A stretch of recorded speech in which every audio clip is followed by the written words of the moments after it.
Perfectionism is one of the primary causes of procrastination. In fact, being a perfectionist is one of the major enemies of progress in your life. Like we've been talking about, whether it's implementing change, you want to do something new, change it up, change a habit, or even if you have a goal. A lot of times a goal will mean you're trying to achieve something, to do something you've never done before. That's right where perfectionism will block you. It'll keep you stuck. It's one of the main causes of procrastination. Because if we look at this with a microscope, think about what happens. It's like, let's say you got to do something new. And by the very nature by which humans learn, we learn by trial and error primarily. If you don't know how to do something, you're going to have to mess around with it, and you're going to have to make a lot of mistakes, and it's going to be a trial and error process. If you're worried about being perfect, you're going to get stuck right there, because you're going to fail. You're going to make mistakes. You can't be perfect. Do it sloppy. Because no one's going to be perfect the first times you do it. Now, if you're doing something in a professional capacity, you want to be professional about it, yeah, you got to dress it up, you got to make it look professional. It can't be sloppy. But you're not going to do that right away. You have to start somewhere. You have to learn these new skills, and being sloppy is okay. Making mistakes, failing, and starting over is completely okay. It's this perfectionistic mindset of, I don't want to fail. I don't want to make mistakes. I don't want to mess it up. I don't want it to be sloppy. That keeps you stuck. And what's better? Just being stuck, doing the same old thing, same old, getting the same results in life, or doing something new but doing it sloppy? Make that choice. Allow yourself to be sloppy. Allow yourself to make mistakes when you're changing. Another place this pops up is in something else I've been talking about a lot in 2 other videos related to time. In another video I talked about how try to see time as a continuum and don't separate it into separate days in your mind. Well, again, with the new year, a lot of people want to make changes. Let's say they want to lose weight, and the way they're going about it, even though there's better ways than this, let's say they're just counting calories and they're cutting calories.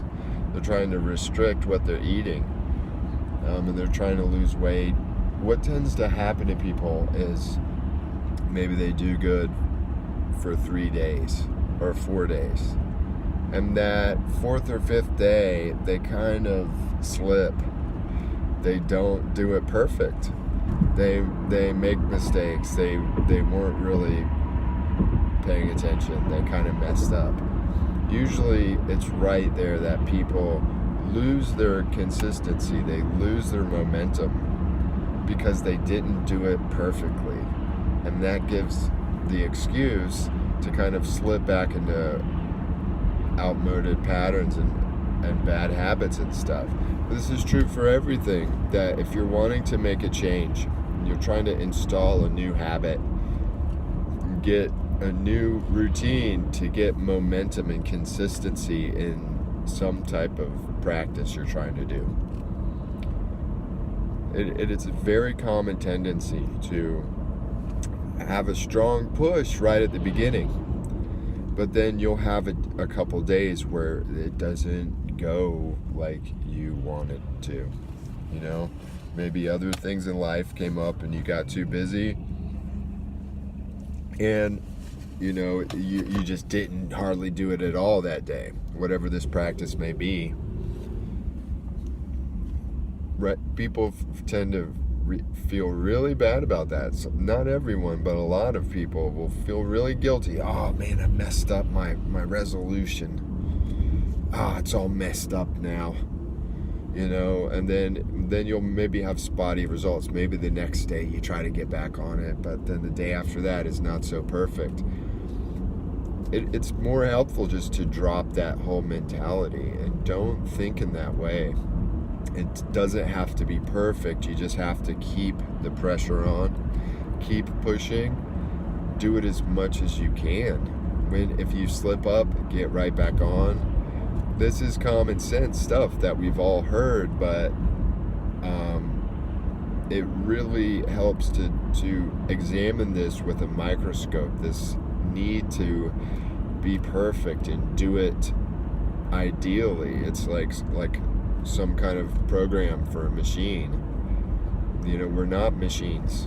We're all going to make mistakes all the time. All the time. That's what learning is. That's primarily how living organisms learn, is through trial and error. And you can't learn without a trial, without trying. And you can't learn without the error, without making a mistake and correcting yourself. I really got in touch with this when I went through a period where I was really studying mathematics a lot, all day long. I was doing calculus and doing mathematics all day long, and starting was hard. It was hard to get into it because, especially when you're learning a new technique and you don't really know what to do yet. You don't really understand the thing, and you don't really know what to do. And the brain goes, I don't want to do this. I don't know what to do. I don't know where to start. I'm not good at this. This is uncomfortable. I don't know what to do. But I realized the way that progress came, because I like seeing myself getting good at certain things and getting good at skills. I like that immediate gratification of improvement. I realized that the place that happens, it's not when you're doing a calculus problem and it takes half an hour and 2 or 3 pages. That's the trial. That's the messing around with it, experimenting and trying. It happens when you flip to the back of the book and see where you got the answer wrong or right. That's where learning takes place. You could spend half an hour on the problem and you're exercising, you're messing around. But if you think you're right and you turn it all the way to the back and you're like, wrong, bam, that's when something goes off in your mind and you're like, oh, what's going on here? Let's examine. And then you look at it in a different way and you're like, what's going on here? That's when learning takes place. It's errors. It's the errors from which we learn. What would be the point of just being able to do everything perfectly the first time you do it? That would be no fun. So jump into stuff. If you're trying to make a change, let's say you're trying to lose weight, or you're trying to get in an exercise routine, you're trying to quit some kind of bad habit, or conversely, if you're trying to learn a new skill, let's say you're trying to build a website and you don't know that much about it, or you're trying to do something like that, something that requires you to learn stuff you presently can't do, you don't really understand, you don't have the information. That's the inertia. That's why people find it so hard, because it's kind of scary. It's kind of scary to try pick up a guitar and make horrible sounds, but you have to start somewhere. And a lot of people, it's just too much. If they can't do it perfect, they don't want to do it. So, but you'll find it's more helpful to just jump into it. You're trying to build something, jump into it and allow yourself to do it sloppy first, because that's actually how you'll master it. That's how you learn things.